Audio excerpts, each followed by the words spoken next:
शख्सियत में आपका स्वागत है। शमशाद खान का अभिवादन स्वीकार करें।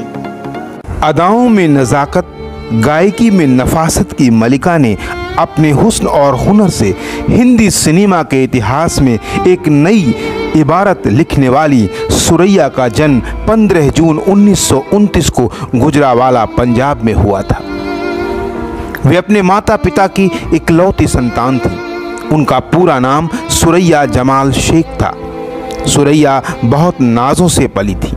सुरैया ने संगीत की कोई शिक्षा नहीं ली, लेकिन आगे चलकर उनकी पहचान एक बेहतरीन अदाकारा के साथ साथ एक अच्छी गायिका के रूप में भी पहचान बनी।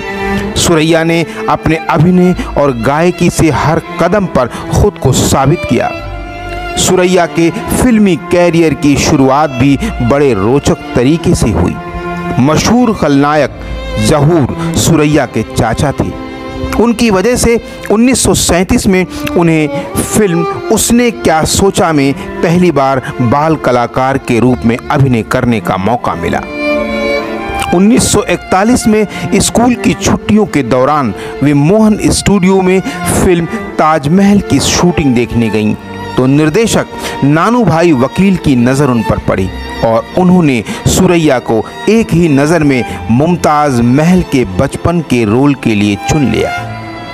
ठीक इसी तरह संगीतकार नौशाद ने भी जब पहली बार ऑल इंडिया रेडियो पर सुरैया की आवाज़ सुनी तो उन्हें फिल्म शारदा में गवाया।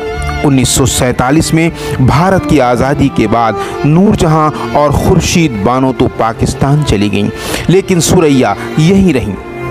उन्होंने 40 और 50 के दशक में हिंदी सिनेमा में अपना महत्वपूर्ण योगदान दिया। एक वक्त था जब रोमांटिक हीरो देवा आनंद सुरैया के दीवाने हुआ करते थे, लेकिन आखिर में यह जोड़ी वास्तविक जीवन में कभी जोड़ी नहीं बन पाई, क्योंकि सुरैया की दादी देवा आनंद को कभी पसंद नहीं करती थी। लेकिन सुरैया ने भी अपने जीवन में देवा आनंद की जगह किसी और को नहीं आने दिया। ताउम्र उन्होंने शादी नहीं की और मुंबई के मरीन लाइन में स्थित अपने फ्लैट में अकेले ही जिंदगी व्यतीत करती रहीं। देवा आनंद के साथ उनकी फिल्में जीत, दो सितारे काफ़ी प्रसिद्ध रही। ये फिल्में इसलिए भी याद में ताज़ा रहीं क्योंकि फिल्म जीत के सेट पर देवा आनंद ने सुरैया से अपने प्यार का इजहार किया था और दो सितारे उन दोनों की आखिरी फिल्म थी। खुद देवा आनंद ने अपनी आत्मकथा रोमांटिक विद लाइफ में सुरैया के साथ अपने रिश्तों की बात कबूली है। वो लिखते हैं कि सुरैया की आंखें बहुत खूबसूरत थीं, वे इसके साथ ही एक बड़ी गायिका भी थीं। मैंने उनसे प्यार किया, इसे मैं अपने जीवन का पहला मासूम प्यार कहूँगा। अपने बेहतरीन अभिनय के अतिरिक्त सुरैया ने कई यादगार गाने भी गाए जो काफ़ी लोकप्रिय हुए। उनके गानों में क्या मैं दिल में दर्द बसा लाई, तेरे नैनों ने चोरी की, ओ दूर जाने वाले, वो पास रहे या दूर रहे, तू मेरा चांद मैं तेरी चांदनी, मुरली वाले मुरली बजा जैसे गाने शामिल हैं।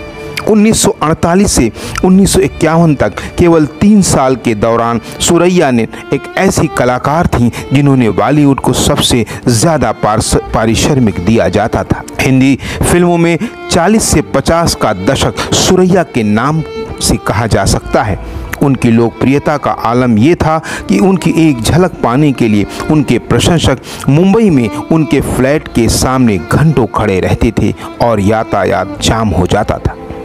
हिंदी फिल्मों में अपार लोकप्रियता हासिल करने वाली सुरैया उस पीढ़ी की आखिरी कड़ी में से एक थीं जिन्हें अभिनय के साथ साथ पार्श्व गायन में भी निपुणता हासिल थी और इसी वजह से उन्होंने अपनी समकाल अभिनेत्रियों से ज़्यादा बढ़त हासिल की।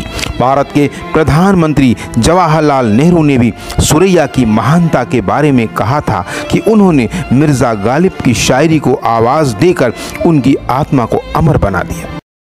अपने कंपनी की वेबसाइट डिजाइनिंग, ऐप डेवलपमेंट और प्रोडक्ट के ग्राफिक डिजाइनिंग, वीडियो एड तथा सोशल मीडिया मार्केटिंग के लिए संपर्क करें amiteshranjan.in पर।